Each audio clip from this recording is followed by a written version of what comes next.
Hey guys, we're going to jump into the Vietnam War today.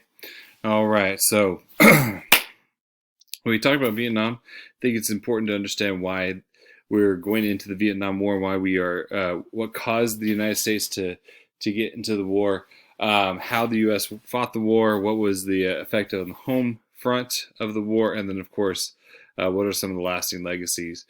The Vietnam War is still one of the most sought after uh, pieces of history to understand. I think there's a lot of people that really want to understand what happened.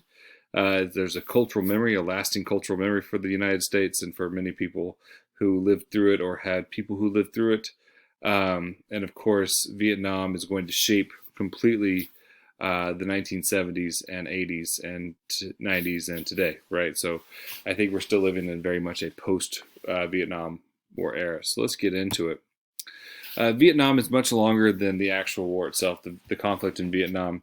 You know, the United States is actively at war there from 1964 to 1973, but the United States is very much involved in Vietnam from early on in the 20th century. When Woodrow Wilson goes to Paris to negotiate the treaty after the Treaty of Versailles after World War One, Ho Chi Minh, a young Ho Chi Minh, sends a letter to Woodrow Wilson urging him to free what was known as French Indochina and to decolonize the area and to allow for self-determination, part of his 14 points. Woodrow Wilson is going to ignore that request. The United States will continue on, as the French imperialized the area. And then in World War II, French Indochina is going to be taken over by the Japanese. And actually, Ho Chi Minh and his group of freedom fighters will help the United States and the Allied side to fight against the Japanese, with the belief that after World War II, the Allies would again support the independence of Vietnam from the French imperial sphere. When that doesn't happen, World War II ends and the United States allows France to try to retake French Indochina, to retake Vietnam and Cambodia and Laos. Ho Chi Minh will turn his army, his soldiers, against the French, and there will be a French war from 1945 until 1954. And the French will lose at Dien Bien Phu, which is a fortress that the French had kind of put all of their eggs in that basket. They'd fortified Dien Bien Phu, thinking that it was incapable of being defeated, and Ho Chi Minh and his generals will defeat the French there. And at negotiations in Geneva, the world decides to split Vietnam into a northern Vietnam under the leadership of Ho Chi Minh, and a southern Vietnam under the leadership of a French Catholic president named Jim. All right, right here, this guy. And the idea at the Geneva Accords to split the two sides is that within a year there was supposed to be a national election held that would unify the country. But the Southern Vietnamese president knew that Ho Chi Minh would win that election, so he canceled the elections in 1954, and Ho Chi Minh decided to invade South Vietnam at that point. Now, the United States was not ready to jump into another armed conflict in Asia. All right, in 1954, the United States had just recently gotten out of Korea, and so instead of sending full military and getting involved in that way, the United States will send what they call military advisors. And for the rest of the 1950s and into the early 60s, the United States is sending military advisors who are advising and training the Southern Vietnamese Army. They are also supplying weapons and money to the South Vietnamese government to fight off the Northern Vietnamese. By 1963, the United States and many of the Southern Vietnamese generals were upset with Jim and decided to assassinate him. It would not have happened if JFK did not give his go-ahead. And I'm not saying JFK called him up and said, take him out. But whenever it was brought to the attention of the United States when the United States does not stop them. That is a kind of a implied go ahead from JFK, from the United States, to go ahead and take out the South Vietnamese president. And that's about a month or two right before JFK himself is assassinated. And once those two men are assassinated, all right, the war will just take off, and the United States will be sucked into this power vacuum in the South to try to stabilize it, and that will lead to further escalation and conflict with the Northern Vietnamese. And it all centers around one incident, and that's in the Gulf of Tonkin, in which the United States claims that the Northern Vietnamese fired upon a U.S. ship, and then LBJ will use the Gulf of Tonkin as an excuse to escalate the conflict and to send in more troops. All right. This is a clip from Fog of War, which I've posted on Canvas, so you can go watch it. But this is basically Robert McNamara saying that the Gulf of Tonkin incident was wrong, that the United States was actually not attacked, and that Johnson knew of that and decided to ignore that in order to get his ability to escalate the war. All right. And so before we get into the fighting between the United States and Vietnam, there's a story that Ho Chi Minh liked to say. It always started with a question: how does the tiger beat the elephant? You know, the elephant is large and strong and has the powerful tusks, and a tiger is smaller, and so how does a tiger take down an elephant? And in the way of trying to understand it, you know, the tiger being north of Vietnam and the elephant being France or the United States, how does the tiger take down the elephant? And Ho Chi Minh says it right up front: if the tiger stands still, the elephant will kill it. But the tiger does not stand still. He will leap on the back of the elephant, tearing huge chunks from his hide, and then the tiger will leap back into the dark jungle. And slowly the elephant will bleed to death, and that will be the war in Indochina.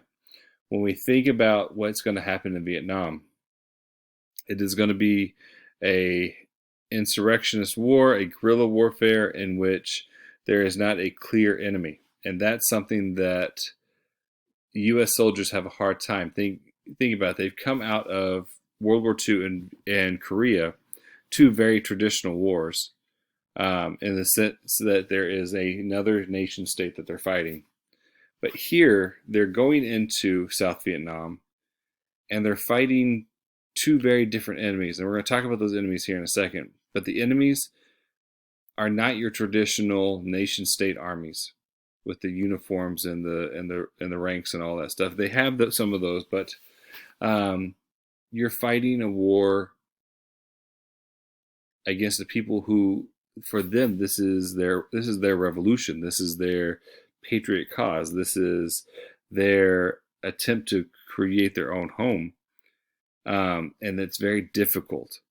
It's a very difficult war to win. And so the United States enters this war, and as Johnson will put it, I think this is it. Let's play it.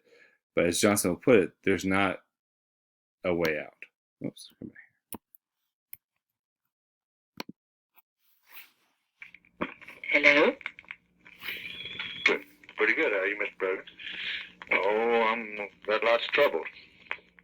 I want to see what we all have those. What do you think about this Vietnam thing? What I'd like to hear you talk a little bit. Frankly, Mr. President, if you were to tell me that I was authorized to settle it as I saw fit, I would respectfully decline to undertake it. It's the damn worst mess I ever saw, and I don't like to brag. I never have been right many times in my life, but I knew we were going to get in this sort of mess when we went in there, and I don't see how we're going to ever get out without fighting a major war with the Chinese and all of them down there in those rice paddies and jungles. I just don't see it.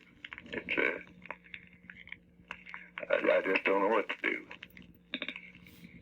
Well, that's the way I've been feeling for 6 months. Our position is deteriorating. And it looked like the more we try to do for them, the less they're willing to do for themselves. It's just a sad situation. There's no sense of responsibility there on the part of any of their leaders, apparently. It's all just through generations or even centuries, they have just thought about the individual and glorify the individual. That's the only utilization of power, just to glorify the individual, not to save the state or to help other people.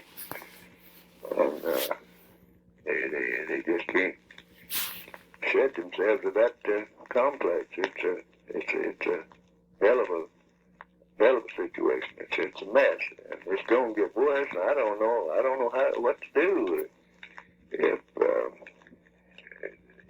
I don't think the American people really were quite ready for us to send our troops in there to do the fighting.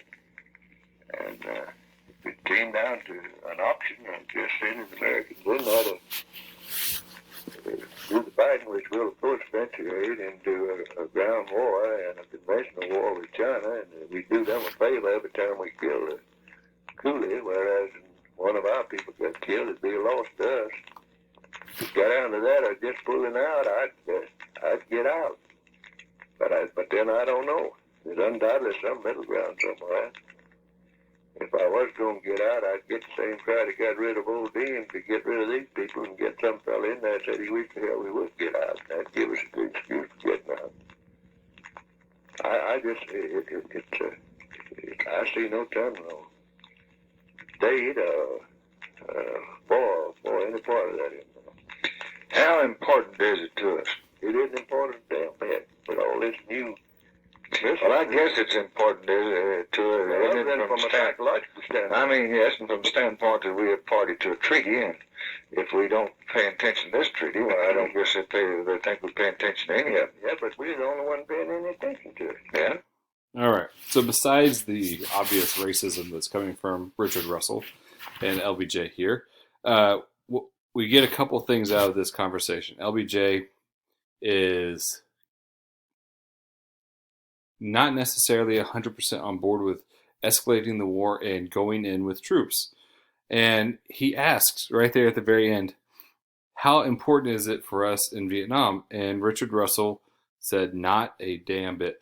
And that is important to understand, right? That the American leaders, as they're escalating the war in Vietnam, understand that this is actually not an extremely important war for the United States to win, which is a weird way to go into any sort of conflict.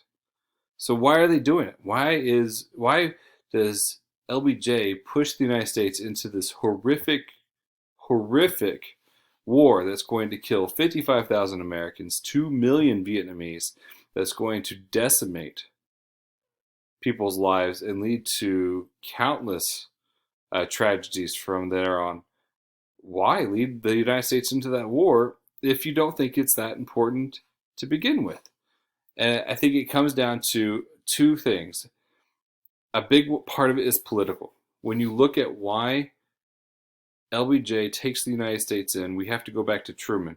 Truman in 1945, 1946 was blamed for the loss of China. When China fell to Mao and became communist, Republicans and political opponents against Truman said that he had lost China, and that and they started painting Democrats in the 1940s, 50s, and 60s as being soft on communism.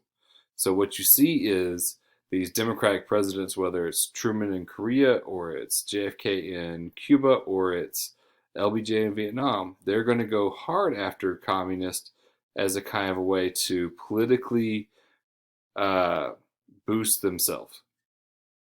Okay, and it all falls under this theory that's false, but it's a theory anyways, that if one country falls to communism, then all the surrounding countries will fall to communism, the domino theory. So if Vietnam falls to communism, then Cambodia and Laos and others will fall to communism. And it's not a true scenario because, again, most of these communist revolutions are nationalist in nature.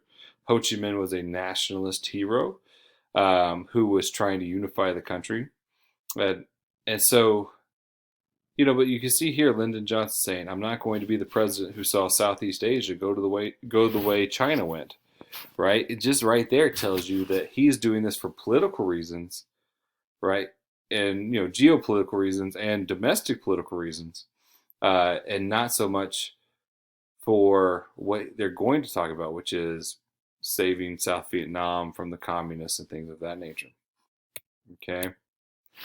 So after the Gulf of Tonkin Resolution in 64, you see a dramatic increase in troop deployments in 65, 66, 67, 68, to the point where over 500,000 troops are in Vietnam. And the war itself, fighting the war itself, there are two basic parts. The first one is the bombing. All right, the United States from World War II onward believes that the first thing that they must do is bomb an area that they are going to attack. This is, some traditional, military sense. But what ends up happening is the bombing became so much, and the bombing became so scheduled that it didn't do the damage that many Americans thought it would. It did not cause the northern Vietnamese to want to negotiate. Instead, what it did was create more people who were upset with the United States and create more enemies. The second part would be the ground war, taking over large chunks of Vietnam and controlling them and keeping the enemy out. But the problem with that is that the United States was unable to control the land. All right, the U.S. troops would maneuver out of city areas and fortress areas into the countryside, but at night the countryside belonged to the Viet Cong, and so they'd have to move back into the cities.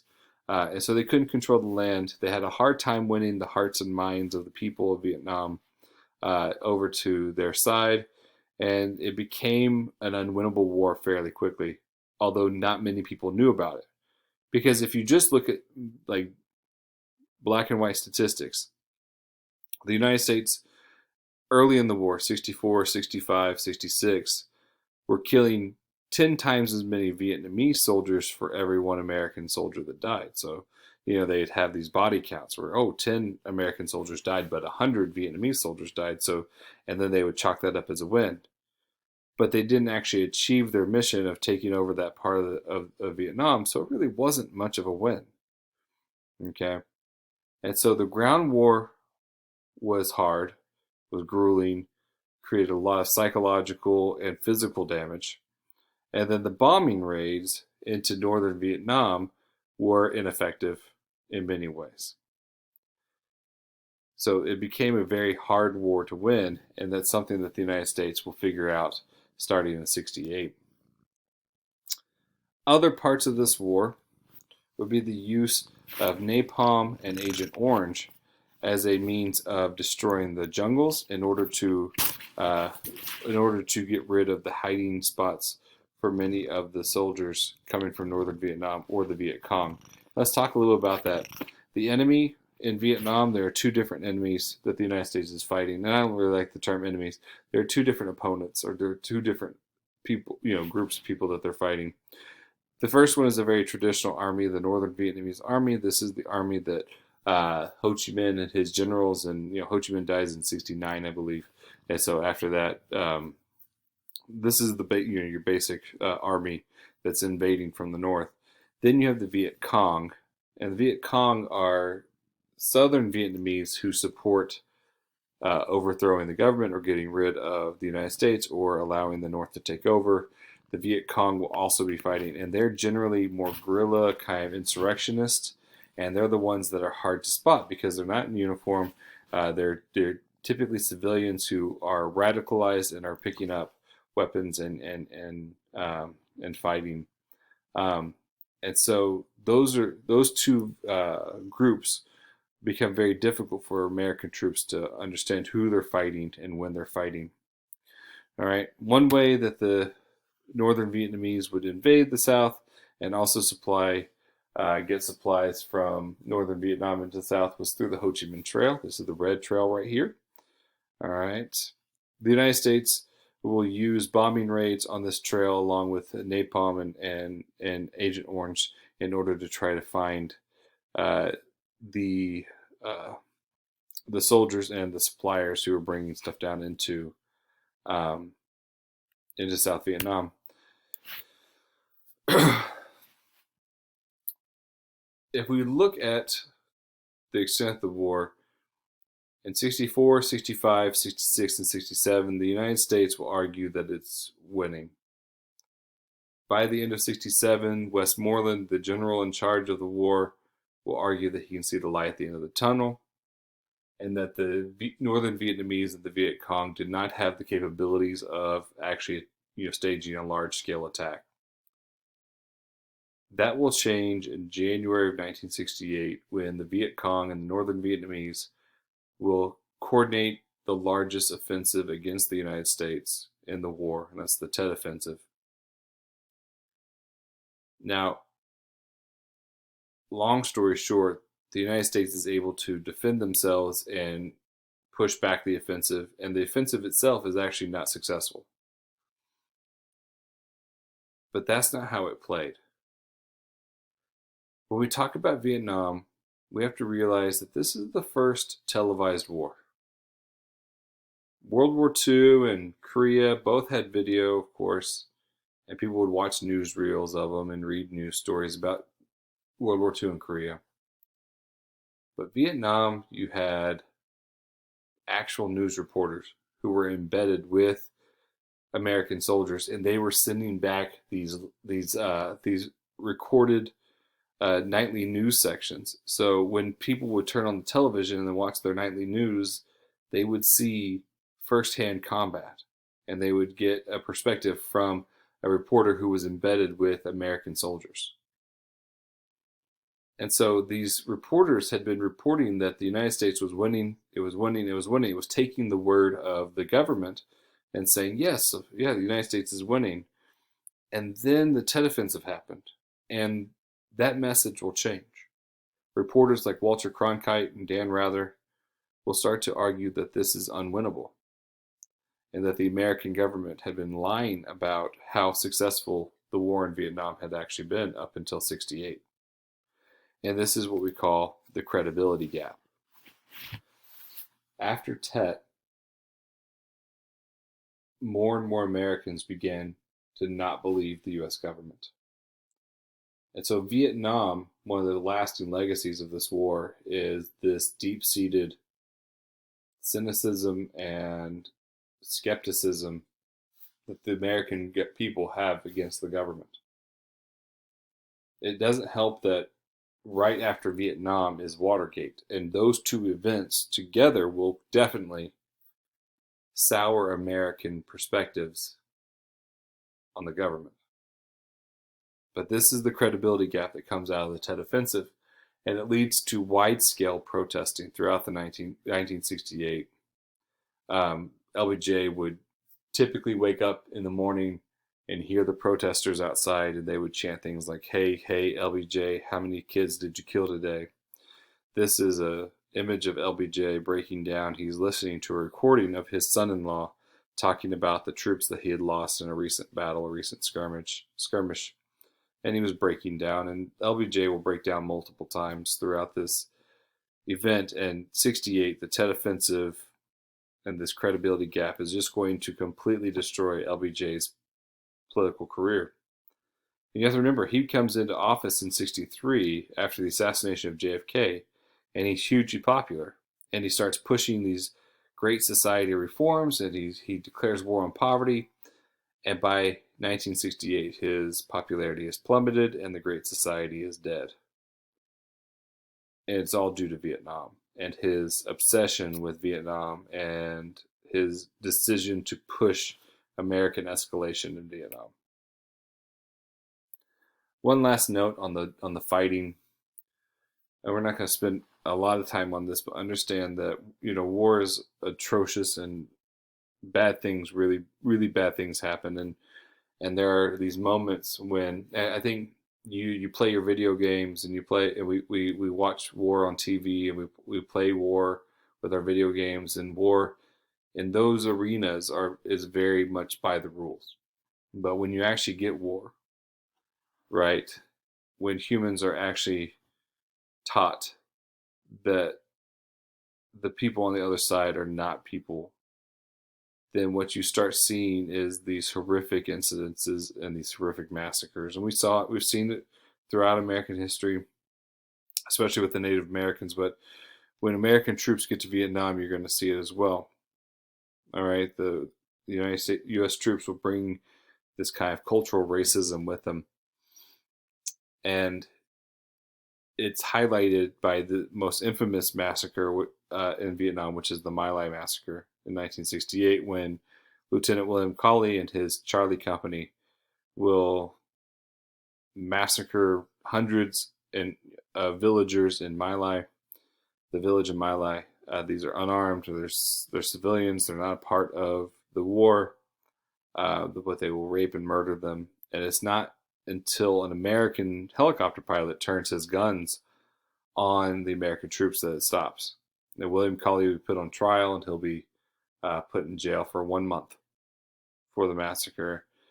But what ends up happening between the Tet Offensive, the credibility gap, the My Lai massacre, the use of napalm, and the images of burned children and burned humans coming out of those napalm attacks, and and the experiences of soldiers coming back from Vietnam, by 68, really a lot of Americans had turned away from their support of this war.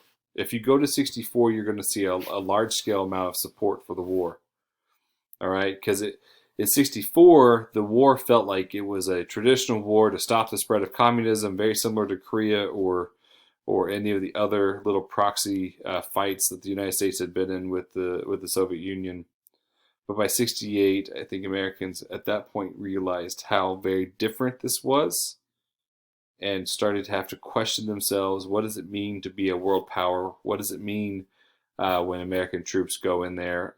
How do we understand the My Lai massacre and the Tet Offensive and our government lying to us, right? And these are questions that start to be asked, and that's going to lead to more protests. 68 is also a crazy year because you have an election. In that election, LBJ chooses not to run for re-election. He drops out, and he opens up the race to be won by Richard Nixon. Richard Nixon's going to win, and when he becomes president, he runs on this campaign that he has a plan for Vietnam. He never tells what the plan is. Early on, his plan is to escalate. He actually extends the war out of Vietnam into Laos and Cambodia in order to try to stop the Ho Chi Minh Trail. All right, and then he pushes for an idea called Vietnamization. Basically, that the United States would arm and train Southern Vietnamese soldiers so that they would take over the fighting. Basically, Vietnamization is the process of turning over the military issues and the military activities to the Vietnamese. Okay, and when that happens, the United States would just pull out. You'll see a repeat of this in the Second Iraq War as George W. Bush takes the United States into Iraq in 2002 and 2003 without really a plan to get out. They start doing a very similar thing in which they start training Iraqi troops and pulling out American troops. And the whole idea is that you're handing over the war to the Southern Vietnamese. That's what Vietnamization is about. But when we look at the peace that is signed between the United States and Vietnam, the ceasefire that's signed in 73, there's really not a whole lot of ways that you can cut it in which the United States, quote unquote, won this war. All right. Nixon will call it peace with honor. But really it's, let's pause the war, allow the U.S. troops to get out. Once the troops are out, you can attack the North again, and the war will resume. So basically, we hit timeout. We couldn't win. We hit timeout. We left, and then the war continued after we left. All right. The last troops will leave in 73. Saigon would fall in 75. Saigon is now called Ho Chi Minh City. And that's not the end of Vietnam. Even today, we're still debating these long-term effects of Vietnam. We'll get into some of those effects here in a second. But understand that the effects of this war are widespread and long-lasting. When we talk about the fall of Saigon and the war itself, when we talk about the war itself, it will galvanize a group of young Americans and turn them into activists. These activists feed off of what had been the civil rights movement, and they will fight against the draft. They will hold draft card burnings, and they will dodge the draft. You have two very real examples in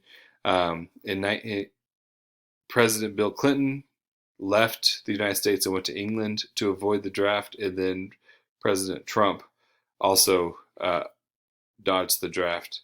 And Trump, and I'm not blaming Trump. I would dodge the draft too. I would get out of it any way I could. But he did something that a lot of Americans did. He had a doctor come up with a physical reason why he couldn't be drafted. In his case, it was bone spurs, and some of it was club feet, some of it was heart issues or eye issues or whatever it is. And that ends up being something that is a legacy of Vietnam, the kind of inequitable drafting. When we look at the draft of Vietnam, okay, and why young American males would burn their draft cards, the draft would pool working class and underclass Americans much more than it would pool middle and upper class Americans, because middle and upper class Americans could afford a doctor who could tell them a physical reason why they couldn't be drafted. And so this is how a lot of middle and upper class Americans got out of the draft, while working class and underclass couldn't. The draft also tended to lean heavily on African Americans. African Americans made up about 20 to 25% of soldiers in Vietnam, while only making up 12% of the population of the United States. And then it also drafted fairly young. When you look at the average age of a soldier in World War II, the average age of an American soldier in World War II was 26. The average age of a soldier in Vietnam was 19.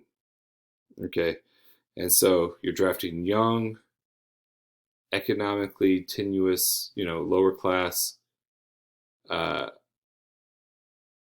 men, and a large number of men of color to go fight a war that they had no way of voting for or deciding or anything. And this is going to create the protests at the universities like Kent State. Kent State will host an anti-war demonstration that will lead to the death of 4 students as the National Guard opens fire on them. About a week later, same thing, the National Guard opens up on protesters at Jackson State, killing 2 of them.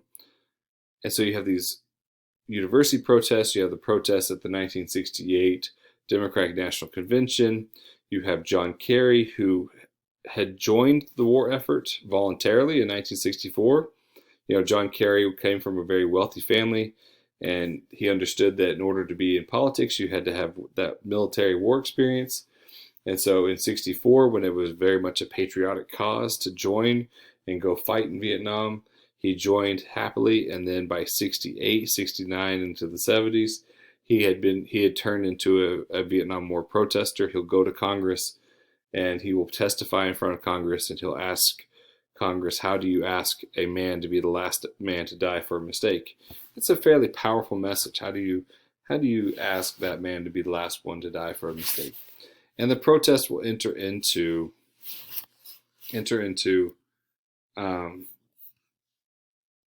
popular culture. Now we're going to try this. If it doesn't work, we'll try something else. But you have these kind of protest songs that pop up here, and it wasn't working earlier. Let's see if I can get this thing to work. This pandemic is disproportionately affecting the most vulnerable around the world. We know how to stop COVID in its tracks. Good. Well, come on, all of you big strong men. Uncle Sam needs your help again. Got himself in a terrible jam way down yonder in Vietnam. Put down your books and pick up a gun. We're gonna have a whole lot of fun. And it's 1, 2, 3. What are we fighting for? Don't ask me, I don't give a damn. The next stop is Vietnam. And it's 5, 6, 7.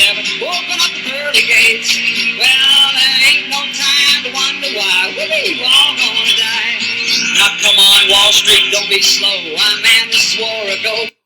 All right, so that is Feel Like I'm Fixing to Die Rag by Country Joe McDonald, and I fully suggest that you go out and listen to the rest of it, but it's anti-war, anti-war song. You have Woodstock, which is the gathering of the counterculture anti-war movement in New York in 1969.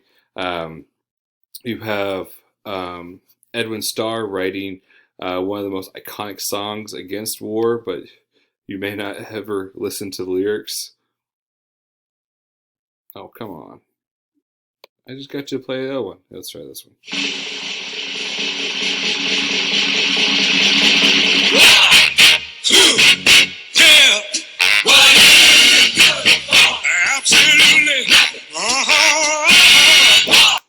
War, what is it good for? Absolutely nothing. All right. And so this is, you have this kind of pop culture anti-war movement that's happening, and even afterwards, you're going to get anti-war songs. I think one of the most hilarious things in modern politics is the number of politicians and people who use Bruce Springsteen, "Born in the USA." Like, yeah, born in the USA. But if you listen to the song, it's really about how Americans mistreated Vietnam vets during and after the war. And so just understand that kind of cultural legacy lasts in the United States. And definitely go listen to some of that Vietnam war music. If you want like modern examples, I think the Lumineers on their first album had a anti-Vietnam song. It was called Charlie. And it's about his uncle who died in Vietnam. So anyways, considering all of that, the anti-war movement was fairly small. As far as the active, like we would go out and protest, part of the movement was fairly small.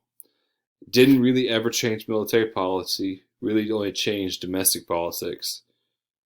And in large part, you had more people that were pro-war. You had the Young Americans for Freedom, this group of college students who actually sided with the government and said, yes, we should be over there stopping communism and so forth. And so you do see that aspect of it, that that you do have kind of the younger, more conservative Americans supporting the war. They just don't make as much noise as the anti-war protesters, and they don't tend to get as much recognition from historians as well. But that side was there. As we wrap it up, let's talk a little bit about the cost. You have the physical cost of the money and the people who died. 55,000 Americans died in Vietnam. 2 million plus Vietnamese died in the war in Vietnam. $150 billion, right? This is a big physical cost. Other huge costs that I think that we are still dealing with. LBJ, as some historians have called him, was half a great president, and the great half was the Great Society. This war on poverty and the use of the American institutions to try to stop people from starving and from being destroyed by health bills and things of that nature. But because of Vietnam, those Great Society programs are going to be underfunded and forgotten. And that's going to be a real death of Vietnam War. One of the real deaths of Vietnam War is the death of the Great Society. Beyond that, you have the death of confidence in the U.S. government. That credibility gap will continue, and then will be heightened by Watergate right afterwards. And many, many Americans will stop believing anything that the government says.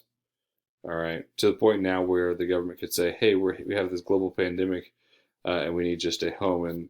And you're going to have people that are out there going, "What pandemic? I don't see no pandemic," right?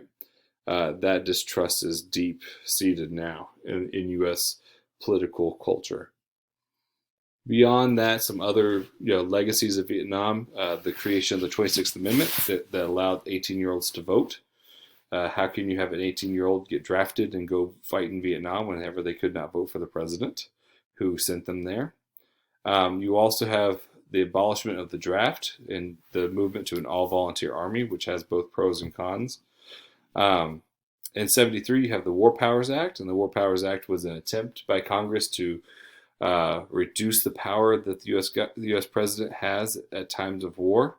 It doesn't really work as intended because most Congress men and women are afraid of voting against the military for various reasons, but they do have that power, right? The Constitution gives Congress the war-making power, and the War Powers Act gives Congress the war-making powers. So technically, they should have the say in when troops are used.